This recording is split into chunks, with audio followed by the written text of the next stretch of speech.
daerah Kota Bandung yang telah berkenan hadir di acara rapat koordinasi dan evaluasi pelaksanaan zakat provinsi bagi ASN di lingkungan pemerintah Kota Bandung di bagian yang berbahagia ini.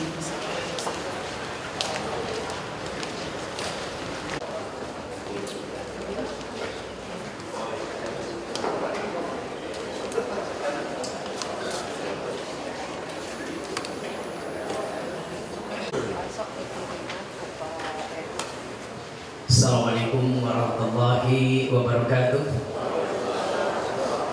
Alhamdulillah nahmaduhu wa nasta'inuhu wa nastaghfiruh wa na'udzu billahi min syururi anfusina wa min sayyiati a'malina may yahdihillahu fala mudilla lahu wa may yudlil fala hadiya lahu.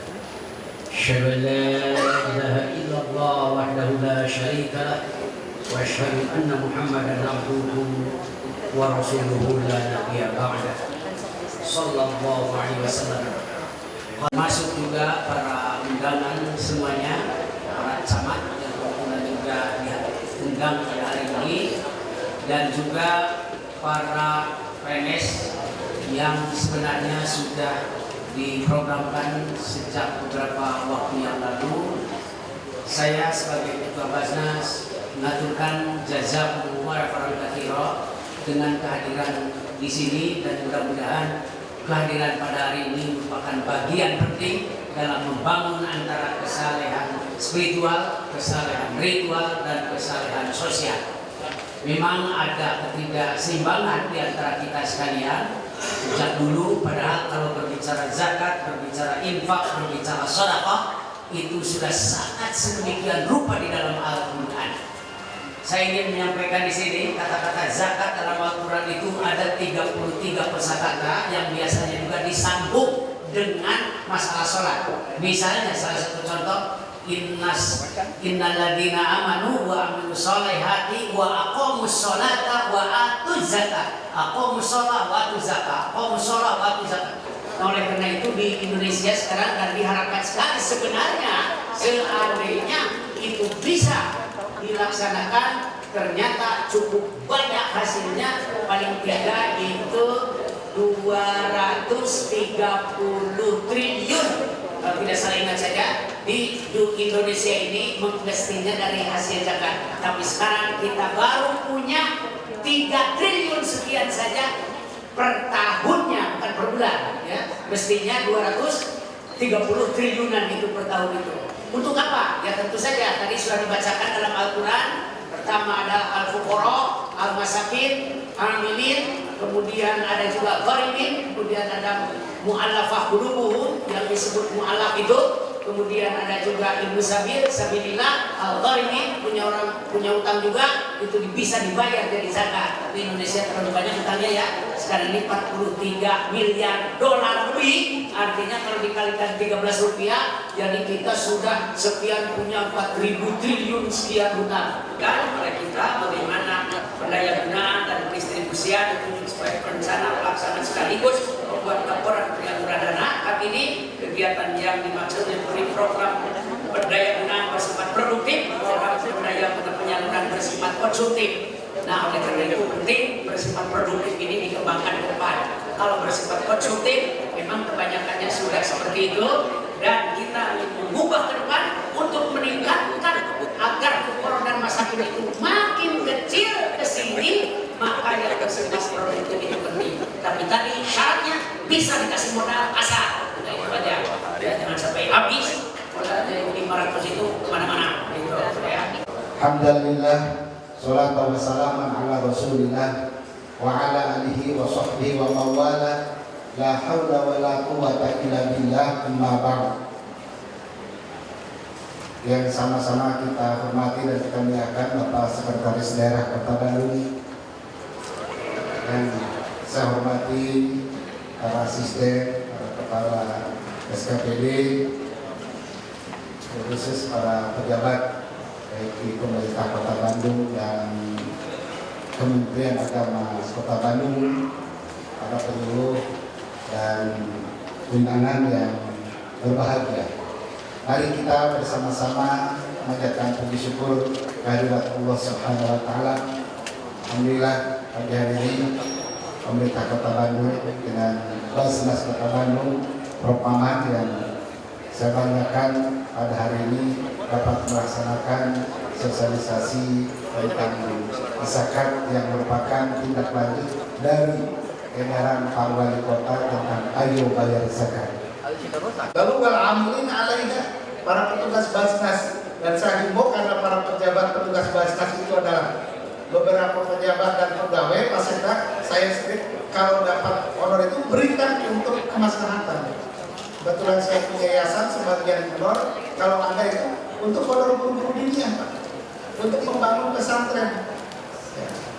Itu Pak Kabat, alhamdulillah, ya saya merasa terbantu itu dengan wal amilin alaiha wal mu'allafati qulubuhum. Ya. Mu'allaf yang bujuk hatinya. Setiap tahun Kota Bandung itu ada orang yang masuk Islam tidak kurang dari 50 sampai 100 orang masuk Islam. Itu apa mu'alaf beneran, apa tidak? Nah, kasih Jumas nanti menindaklanjuti. Prof, ini ada mu'alaf kita. Orang yang baru masuk Islam dari non-Islam nanti masuk Islam baca syahadat di depan Pak Kiai, di depan mungkin Ustaz, dan itulah wajib kita beri zakat. Karena saya senantiasa dengan seluruh jajaran Kementerian Agama mendoakan khususnya kepada Pasekda agar tetap diberi kesehatan oleh Allah Subhanahu wa taala dan tetap dapat memimpin Kota Bandung ke depan. Sehingga program-program beliau terutama di LPTKI akan membangun gedung LPTKI ini sangat membantu kami. Masyarakat sangat merindukan Pasekda. Pak, kapan kami bisa berangkat haji dari warga Kota Bandung tidak nebeng di Polda. Alhamdulillah, mudah-mudahan di kepemimpinan beliau ini tahun 2017 akan dibangun gedung LPTKI yang insya Allah akan menjadi gedung termegah di Indonesia, bukan di Jawa Barat. Karena belum ada saya lihat LPTKI yang 6 lantai Pasekda, nggak ada. Kota Bandung akan dibangun. Mudah-mudahan 2018 jamaah haji kita sudah bisa diberangkatkan. Dan yang masuk dalam kuota sekarang, insya Allah Kota Bandung akan mendapat tambahan kuota sekitar 300 sehingga jumlahnya sekitar 2.100-an setahun ini akan diberangkatkan dari Kota Bandung. Kalau ada bapak dan ibu yang usianya sudah 75 tahun ini daftar, tahun depan bisa berangkat. Dan ibu bisa jadi pendamping, misalkan ada ibu yang masih punya orang tua, daftarkan dengan ibu, nanti ibunya bisa ikut terbawa selaku pendamping. Ini kebahagiaan buat kita. Itulah barangkali informasi yang disampaikan. Kurang lebih mohon maaf. Allahumma maafin. Wassalamualaikum warahmatullahi wabarakatuh. Bismillahirrahmanirrahim. Assalamualaikum warahmatullahi wabarakatuh. Yang saya hormati Bapak Dr. Haji Yusuf Umar MPD, beliau adalah Kepala Kantor Kemendak. Yang saya hormati Ketua Barnas Kota Bandung, Profesor Dr. Haji Abdul Rahman MA, beserta seluruh jajaran pengurus Barnas Kota Bandung, dan termasuk juga hadir Sekretaris Barnas Kota Bandung juga, para camat se-Kota Bandung, kemudian para sekretaris, juga seluruh pimpinan SKPD yang kami undang. Hari ini syukur alhamdulillah 2 hari atau 3 hari yang lalu kami mendapat arahan dari Bapak Wali Kota pada saat awal melaksanakan satu kegiatan istighosah bersama, dan insya Allah istighosah juga akan dirancang menjadi satu bagian kegiatan rutinitas 1 bulan sekali. Tentu masih banyak yang memang menjadi hak-hak yang belum terpenuhi karena memang dalam hal ini negara memang terbatas. Terlepas dari itu, saya meminta kepada beliau untuk melaksanakan, karena segera bisakah mensukseskan dan berkaitan dengan zakat. terutama Jakarta. Karena kita harus malu sebagai kota yang maju, yang modern, yang intelektual. Bahkan kita masuk 4 besar sebagai kota agamis. Tapi Jakarta kita ini hanya baru 38% ya kita mau. Dan kita kalah sama Sumedang, kita kalah sama Bogor, dan sebetulnya kita tidak boleh kalah. Oleh karena itu, terlepas dari hal-hal yang tadi berkembang, kami juga satu menyadari saking sepakan departemen, saking museumnya bicara kata SK PNS nanti, apa harus lagi disimpan di bank. Oleh karena itu, terlepas dari kata maklum yang ada, memang situasinya atau fakta memang demikian. Namun tentu sejalan dengan semangat perubahan dan keinginan kuat dari Bapak Wali Kota, bagaimana keseimbangan kota yang salah satunya dalam meningkatkan kesejahteraan masyarakat, dalam tidak terkecuali juga kesejahteraan pegawai negeri sipil atau aparatur sipil negaranya, sehingga kami mengawali di 2017 sebuah misda apa yang tadi disampaikan Pak Kadepak, jadi tidak usah khawatir, kami tidak dalam konteks lebih membebani Bapak dan Ibu sekalian, para pimpinan SKPD dan bersama. Hal potensinya tadi sangat luar biasa, tapi kami melihat dari aspek bagaimana kita membutuhkan sebagai umat Islam kewajiban yang melekat yang sejatinya adalah ada hak-hak orang lain yang jangan sampai diabaikan. Nah, oleh karena itu dalam kesempatan ini yang pertama saya ingin mengaturkan terima kasih khususnya kepada Pak Kadepak dan seluruh jajarannya, karena berdasarkan Ketua Banas Kota Bandung ketika melaporkan kepada Pak Wali Kota itu, yang pertama adalah UVZ Kementerian Agama Kabupaten Kota Bandung yang memang 100%. Terima kasih Pak. Yang kedua, karena di sini ada 4 yang 100% dari UVZ Rumah Sakit Khusus Ibu dan Anak. Dan yang ketiga adalah UVZ Satuan Polisi Pamong Praja. Ini tidak disangka ya. Dan yang keempat UVZ Dinas Pelayanan Pajak. Alhamdulillah boleh. Karena Dinas Pelayanan Pajak ada yang mendapatkan insentif. Nah, artinya karena di jajaran yang lain itu ada yang zakat resminya, bisa saja dalam bentuk infak dan sedekah. Ya. Jadi zakat profesi itu juga menjadi kewajiban kita karena kita mendapat kepercayaan dari Allah Subhanahu wa taala berkaitan dengan jabatan yang dipikul. Jadi saya selalu cerita kepada pimpinan SKPD di Kota Bandung, ya, asa kiraku kalau dia tidak memaksimalkan kegiatannya. Karena tingkat eselon 2 itu, kalau tadi camat ini bersama nih. Nanti kita stratanya jabatan pengelolaannya tidak hanya dari struktural, karena itu jabatan termasuk juga ada jabatan fungsional. Nah, sehingga kalau eselon 3A sama 3B tidak jauh berbeda, sama, hampir sama. Jadi stratanya sama. Jadi kalau umpamanya tadi eselon 3, berarti kan 3 itu 3A, 3B. Itu kita rata-ratakan 25 sampai 30, eselon 2 bisa sampai 40 juga. Ya. Ini sesuatu yang memberikan sungguh-sungguh dari pemerintah daerah, khususnya Pak Wali Kota yang beririsan dengan bagaimana kinerjanya harus berlipat ganda.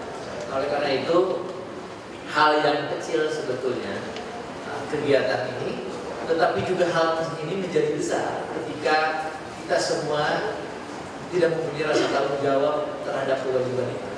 Nah, oleh karena itu, apa yang menjadi himbauan, harapan ataupun laporan dari banyak Kota Bandung yang tingkat kepeduliannya cukup merata, saya pikir mudah-mudahan di tahun 2017 pada setelah rapat koordinasi hari ini semuanya bisa terjawab dan kita juga termasuk bisa disejajarkan dengan kabupaten kota yang lain. Saya kira poin pentingnya itu, karena secara teknis saya kira sudah tadi dijelaskan. Sekali lagi bagi Bapak dan Ibu termasuk pimpinan-pimpinan yang ada, tidak usah khawatir, sejalan dengan dinamika yang ada. Makanya kami terus dukung yang berkaitan dengan jajaran di Sianjak terus untuk bisa meningkatkan pendapatannya, sehingga setiap tahun kita terus melakukan peninjauan atau revisi yang berkaitan dengan kesejahteraan bagi masyarakat baru khususnya, yang termasuk juga para pengelolanya dalam arti aparatur sipil negaranya. Begitu juga harapan untuk memberikan kesejahteraan kepada guru honorer yang mengaji kalau berdasarkan ya Pak, atau pemerintah daerah juga akan memberikan bantuan berupa hibah yang tentu disampaikan juga oleh jajaran Departemen Agama. Nah, kemarin kami rapat koordinasi dengan jajaran Dinas Pendidikan. Nanti kami akan undang inspektorat dan sebagainya. Karena ternyata terjadi multitafsir berkaitan dengan pemberian guru honorer dan guru agama. Kami saja yang ingin saya sampaikan. Terima kasih atas kehadirannya, dan secara teknis saya pikir tidak ada persoalan Pak Kanaipan, Pak Maman. Apa yang menjadi keluhan, apa yang menjadi harapan Pak Wali, dan sampai mengeluarkan sebuah instruksi ini merupakan sebuah komitmen yang sangat luar biasa. Oleh karena itu saya menitipkan instruksi ini, harapan ini, saya pikir harus direspon oleh kita sebagai aparatur sipil negara, karena pemerintah juga telah memberikan atensi yang luar biasa yang berupa tunjangan kinerja daerah untuk Bapak dan Ibu sekalian, sehingga gajinya secara pokok sebenarnya tidak akan terganggu. Jadi kami memberikan garansi terhadap itu, dan kami selalu berpikir keseimbangan bagaimana kita membangun kesejahteraan kepada masyarakat, tetapi tentu tidak boleh lepas juga ya seluruh aparatur sipil negaranya juga sebagai pengelola juga harus sejahtera. Jadi jangan hidup ini seperti lilin yang saya sampaikan, orang lain perang tapi dirinya terbakar. Ya, oleh karena itu kami karena melihat keluhan-keluhan terutama di golongan 1, golongan 2 yang tidak mampu, ya ini sifatnya himbauan. Tetapi saya kira nanti menjadi tanggung jawab seluruh pimpinan-pimpinan SKPD untuk bisa mengamankan jagat profesi ini, ya, yang menjadi bagian yang tidak terpisahkan dari komitmen kita sebagai umat Islam. Saya kira itu saja yang saya sampaikan. Terima kasih atas perhatiannya. Saya tutup dengan wabillahi taufiq wal hidayah. Wassalamualaikum warahmatullahi wabarakatuh.